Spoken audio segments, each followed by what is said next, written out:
I have a feeling this video is about to be very controversial simply because it does seem as if there is a dedicated group of haters that simply despise Saints Row because a lot of the trailers were a little bit cringe.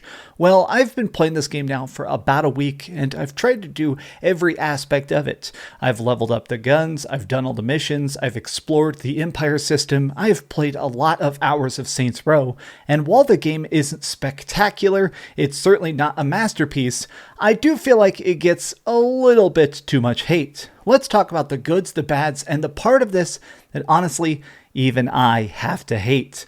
What's up gamers, DreamcastGuy here. If you enjoyed this video, please give it a big old thumbs up. If this video happens to hit 3,000 likes, I am going to be giving away a copy of the game over on my Twitter account. Also subscribe. Now for this, we're going to try and divide this topic into three separate categories. We're going to be talking about the gameplay, the jokes and the story itself, and also sort of the upgrade system, because how you level in this, I truly despised. Now let's begin by talking about how the game itself actually plays. How is aiming? How is blowing up cars? How is it to drift in the desert? For the most part, the Saints Row reboot, it feels like a very back to basics project. It feels very much more rooted in realism than the previous Saints Rows were. Obviously, in those games we had superpowers, we were the president. In one of the games in Saints Row, you actually went to hell. Whereas this game, it feels like it's trying to be more realistic in a way. You're still going to be flying around and just doing insane stuff like parachuting with a wingsuit and just landing in prisons to burn it all down, but I feel like that's also part of what makes this reboot still function very, very well as a freaking Saints Row game. There is so much randomness in this. Missions are having you do things like try and hijack an enemy caravan in a Mad Max style sandstorm. You're trying to defend an ancient artifact from a rival gang during a heist at a museum, or even a mission where you actually have to wallow in bed and realize how depressing life can actually be. And all of this is built on, of course, a surprisingly responsive combat system. Being able to just aim and shoot, being able to take down targets, everything in this game is very fast. But I do want to mention, this game is very much based on the takedown system. So while you're shooting people, most people just shoot them in the head once, they're absolutely dead. But some people are going to be wearing different styles of armor. These are the tough enemies. These guys, not only are they bigger and beefier, they do a lot of damage. I would not call Saints Row a hard game, but you will die occasionally. The biggest part of this is that the way you regenerate health is by running away long enough for your wounds to re-heal freaking Wolverine style, or if you do a tactical takedown. By killing people, by getting headshots, by blasting out their kneecaps and stuff like that, you build up these points that let you do an instant kill takedown. It's this funny animation which can be very situational. So you'll do like a big old ninja kick or flip around and wrestling suplex them into the pavement. And doing these takedowns refills a big chunk of your health. So during a lot of these skirmishes, it's a matter of shooting people, picking up ammunition, and then dropping some takedowns to keep yourself alive. But what are you going to be doing between these major missions when you're just wanting to do some random side activities? The most important aspect of a lot of these Saints Row games is the really fun and lively cities. Well, this is the part I'm a little bit mixed about. I think the actual activities we get to do in this game are very, very funny. The major centering of this game is the empire building, where instead of just being your typical street thugs, you guys want to make it to be big, financially sound thugs. I mean, you still want to be psychopathic killers, but in a more financially advantageous style. So in order to do this, you get a chance to set up different spots around the city. You get a bunch of empty deeds for blank land, and you get to choose whether you want to put like an evil laundromat or something like a toxic waste disposal facility, which illegally dumps waste to try and rack up millions and millions and millions from corrupt companies. Or my personal favorite is an ice cream thing that instead of selling ice cream, of course, sells a little bit of that nose powder. Cocaine, baby. But I think that all this is incredibly fun because once you establish where you want these to be, then it's time to actually build the empire. You need to try and take out the local rivals, usually killing people that are on your turf. This can be random missions where you are just trying to blast people. It could be missions where you're trying to take out a specific rival's target, like stealing their ice cream trucks of cocaine. Stuff like that establishes and builds up your empire, which increases how much money they earn every single day. Now, building up your empire is one of those spend money to make money. While you're actually going out and doing missions, you're spending that extra cash to buy yourself extra armor and upgrade your weapons and upgrade your gear so you can survive defending your properties. I think this whole mechanic is just quirky enough to keep you very fully engaged. It constantly makes you want to care about buying that next property, going back to the meeting board to try and just do a little bit more of financial expansion. But it's passive enough that if you don't mess with it, you can still have fun with the rest of the game because there is just so many just insane side activities. Things like a wanted app where you can just kill targets that have bounties on them. You can go flying around in wingsuits to try and destroy telecommunication towers, and this Verizon will pay you to basically destroy AT&T buildings. There is just so much completely bonkers random stuff. You can steal helicopters and then hijack armored cars. Every square inch of this town is very, very dense with different random activities, but I will say the map definitely feels small. This is the entirety of the map. There's deserts on the fringes. Sometimes there's different activities you can do in the deserts itself, like drug running where you're just trying to outrun the cops in like a dune buggy, but it's definitely more centered on these population areas where people live, where the skyscrapers are at. That's where most of the missions take place. I have to say that I think the design and layout of the town is great. I think a lot of these random missions are hilarious. Like, for example, there was this one lady who asked me to give bad reviews to different stores, but they were being protected by gangs. So the lower the score you give them, the more gang members that show up. So if I go to a hotel and, for example, say that their freaking pillows are filled with turds, which you can actually do, then it's going to be a chaotic good time. But my issue is that this is sort of a double-edged sword, which is that the activities are great, but the city itself does not feel alive. I'll be honest, I've put so many hours into this game now, expanding and exploring my empire, and yet I can't remember the name of this town. I mean, I feel terrible about that, but even after having taken it over, I think it's called something, but Illimanos? I literally can't remember what it's called, and I feel bad about that because as cool as it is to take it over, as much fun as it is to see these neon lights and the honestly very colorful art style, which I enjoyed a lot, I can't remember because the population, the people, the real humans you interact with are for the most part very bland and boring.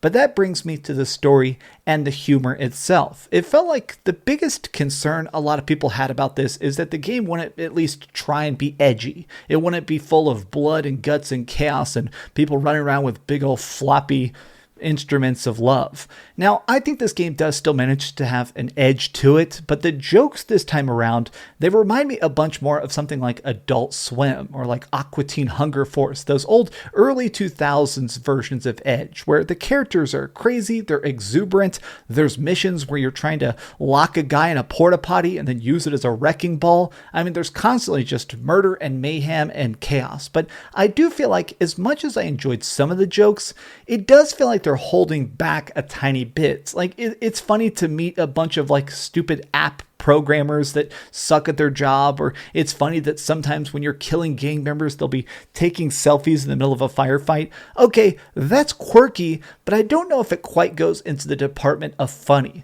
While it's doing this, they definitely pause for applause, is what I like to call it, where they'll say a joke and all the characters like pose for a second, but it's never that yuck super funniness that I think they were kind of aiming for.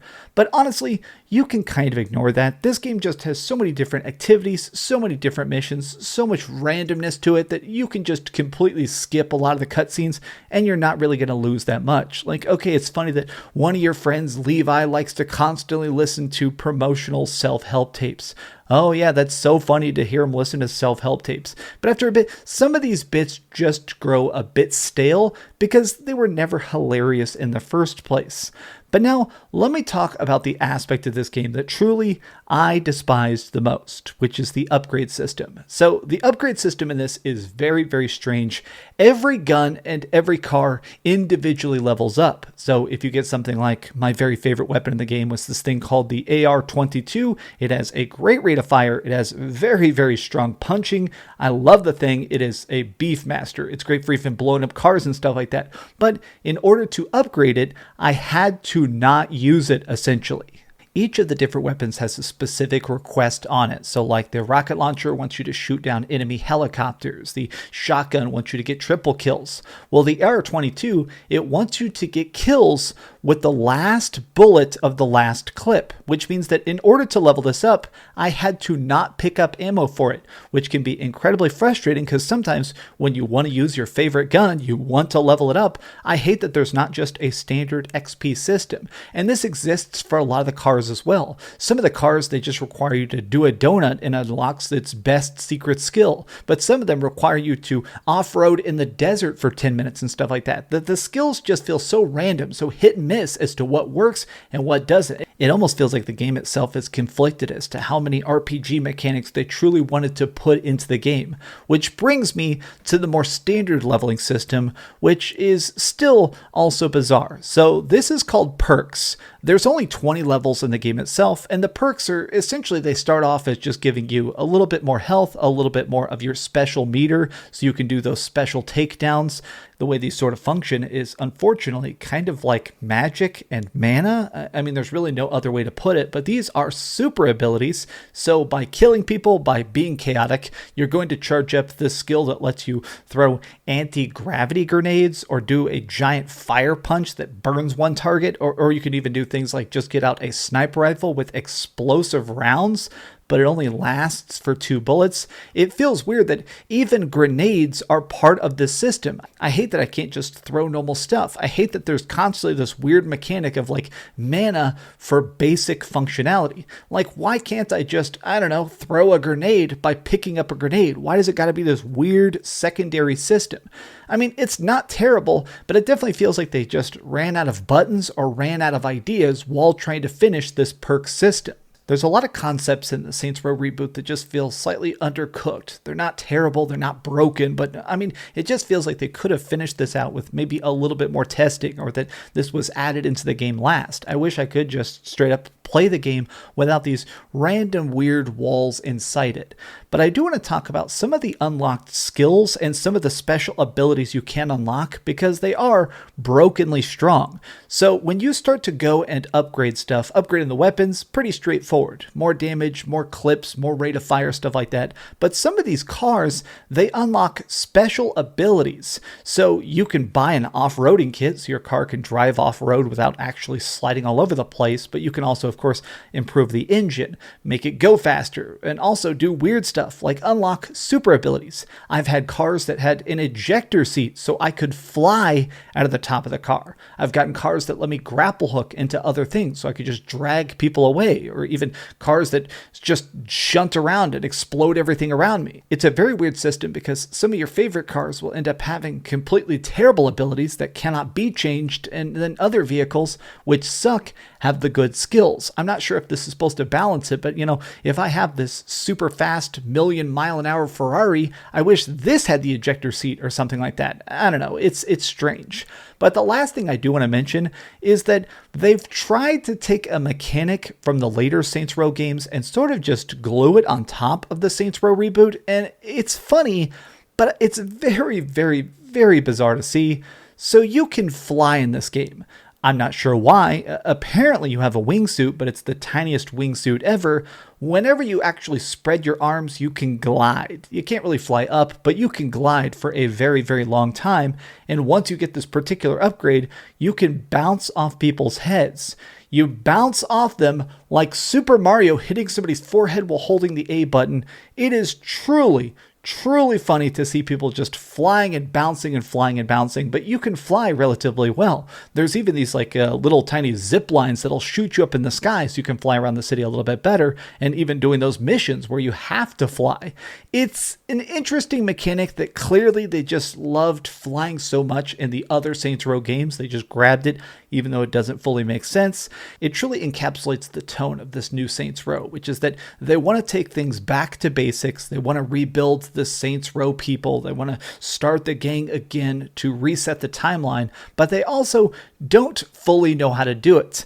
This game feels like a blending of ideas. It takes a lot from the roots of Saints Row, it tries to build upon them, and in a lot of ways, I think it was successful. I think the aiming is good. I do think there's weird glitches. I've had times where I had a car with a flat tire that was dragging to the left, even when I was in the air. Like, why is my car getting dragged to the left when I'm in the air? Like, a flat tire doesn't affect me when I'm flying. Or even weird weather effects, like here's the sandstorm randomly appearing in the middle of the city. Clearly, this is just a glitch. I think it tried to load in some rain and it loaded in sandstorm instead.